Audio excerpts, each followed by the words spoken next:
we should be significantly more concerned about the reality and risk of lizard people stealing our doorbells.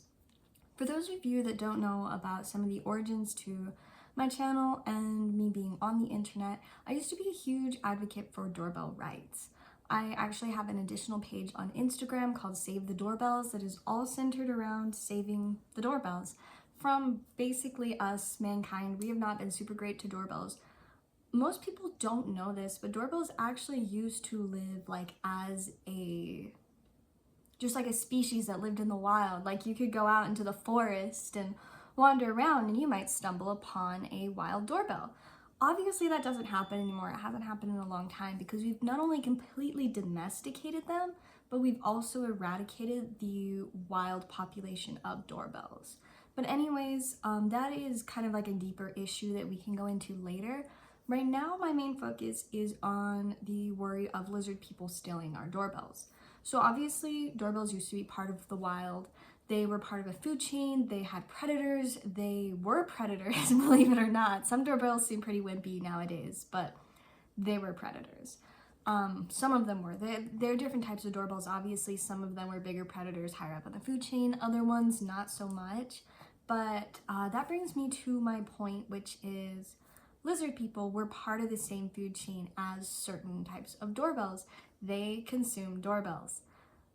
Obviously, they do not have that food source in the wild anymore, and we don't see a ton of lizard people. Like, of course, there are like theories about like Mark Zuckerberg and some other people that obviously display similar tendencies to the race of lizard people. But obviously there's a lot of unknowns, there's a lot of speculation, and so we're not really getting into that. But the reality is that lizard people do exist, and that historically speaking, they hunted doorbells. That's no longer an option in the wild, but it is an option in our neighborhoods.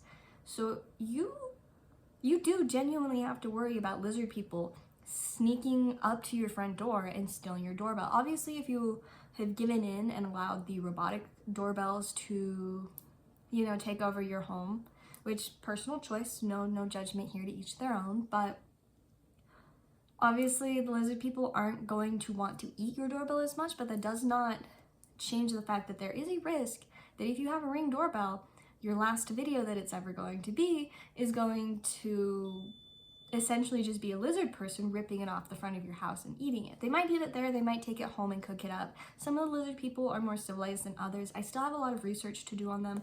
Obviously, I am more so interested as I'm coming to understand their place in the historic doorbell food chain.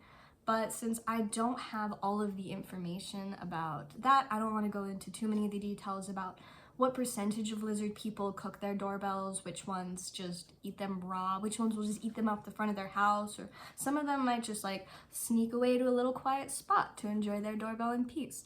But ultimately, you do need to be aware of this risk. Like, if there's a doorbell on your house, you need to be protecting it from lizard people.